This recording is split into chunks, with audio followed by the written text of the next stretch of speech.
people seem to specialize in doing thoughtful deeds. Before you ask, they understand your problems and your needs. Quietly, they do the best to help, inspire, and cheer. And everyone looks brighter right away because you're near. They always have a lot to do, but still find time to spare, to listen and to give advice because they really care. They help because they want to.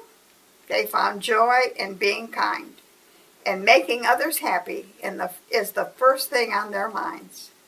They make this world a better place by practicing the art of reaching out to others by giving from the heart. Amanda Bradley. Okay, I'm going to read you another story to go with the previous one. You can take it with you. It's a neat little story. This is a story, You Can Take It With You, by Carolyn Huffstickler. A visit to see the grandchildren turns into a humanitarian mission. Very interesting. Looking at me for the first time, you probably wouldn't take me for a sophisticated world traveler. You'd be partly right. I may not have much sophistication, but I do have one world travel under my belt. It was a rather masterpiece beginning. It was a rather masterpiece. My grandchildren and their parents were living in a developing country on assignment with ADRA. It was the Development and Relief Agency. And I felt that 9 months was long enough to be deprived of them. After all, my granddaughter Maggie was almost 11 months old. My grandson Wesley, not quite 5. I was just a grandmother feeling a bit lonely for my chicks. 3 weeks before our departure, I threw out during one of my pre-trip conversations, "Does anybody there need anything?" It was really rather an absurd question. The needs in this place were staggering. My daughter passed on a request for children's shoes for a local orphanage. There was no expectation on my part, or hers, that this would become a major project.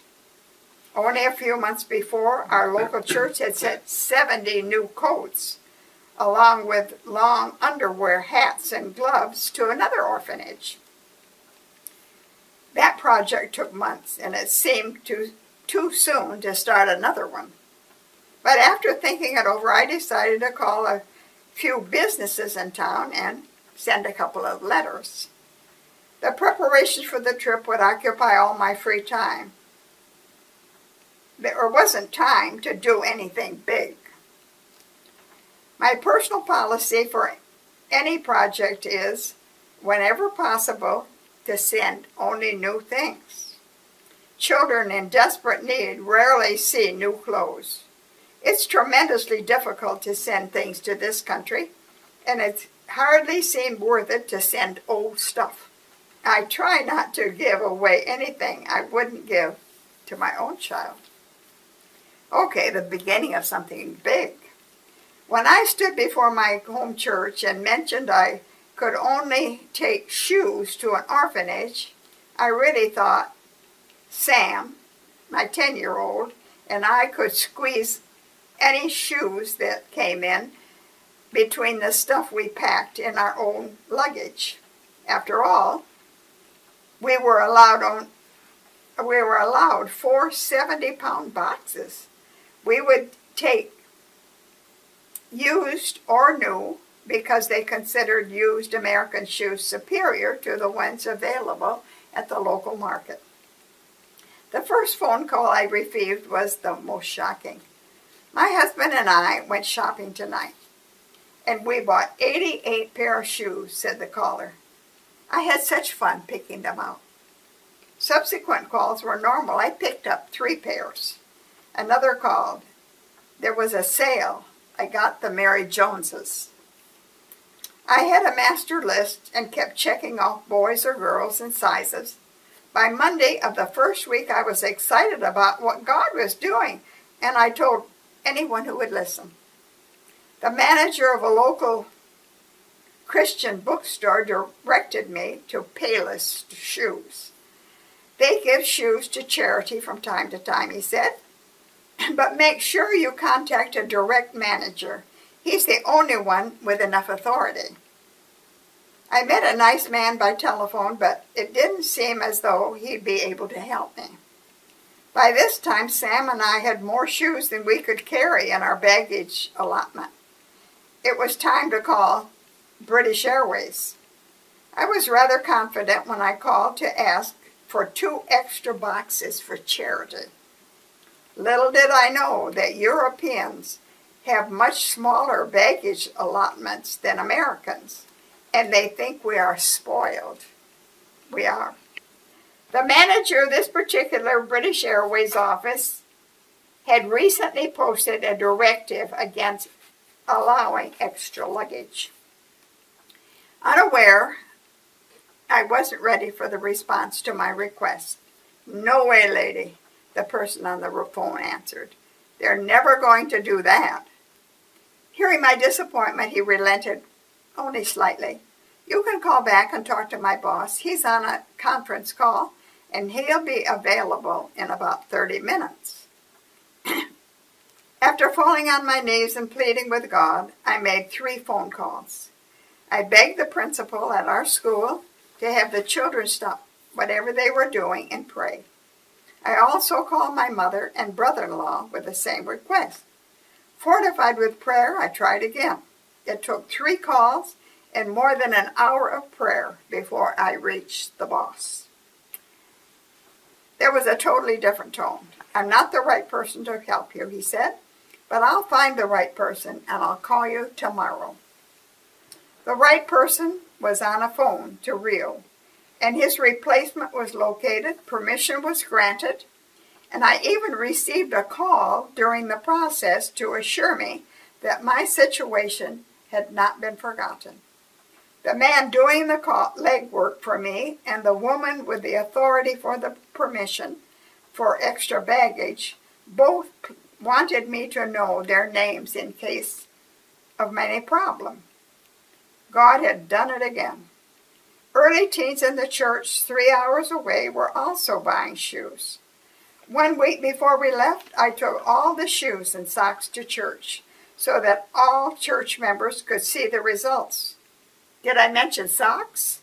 Donations of new socks kept almost exactly the pace of the shoes, generally brought by different people. By this time, I was packing 6 china barrels with shoes wrapped in tissue paper. Shoe boxes took up too much space. We were set to leave on a Monday afternoon. The previous Thursday, the district manager from Payless called several times. He was having difficulty arranging for a donation. I assured him there would be other projects, and I said we knew he had done it for her. We knew he had done his best. On Friday afternoon, I got another call from Mr. Garris at Payless. I don't like to say I'll do something and not follow through. I was told to pack up 85 pairs of shoes on Sunday afternoon. Now I have a dilemma. If we worked like mad, we could get everything done. But where would we put them? I had to call British Airlines anyway, but I really didn't want to. I knew it was a bit pushy, and to ask for free shipping for the shoes in the first place. But God had provided the shoes, and I had no money for shipping. How could I call that sweet woman and tell her we needed 2 more boxes shipped? The prayer before this call was intense and tearful. The answer to my query, no problem. There were very careful confirmation of our approval at the check-in for our flight. The agent explained that guidelines for extra baggage had become stricter and almost no free extra baggage was allowed.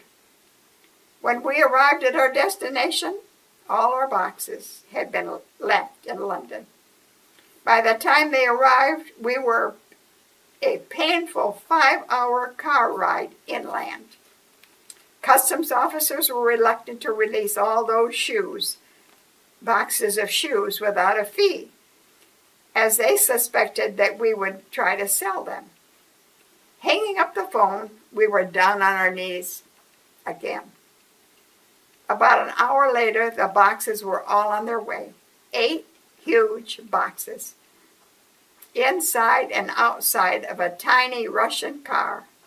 Every box arrived intact, every shoe unscathed, unscratched. I sat on that orphanage floor, peeling grimy socks and shoes off tiny feet and replacing them with brand new ones. Words are inadequate to describe the emotion I felt. I had no noble motives. I just wanted to see my grandchildren. But God had a bigger, better plan. I can't wait to see what He has in mind next. Carolyn Huffstickler writes from Fredericksburg, Virginia.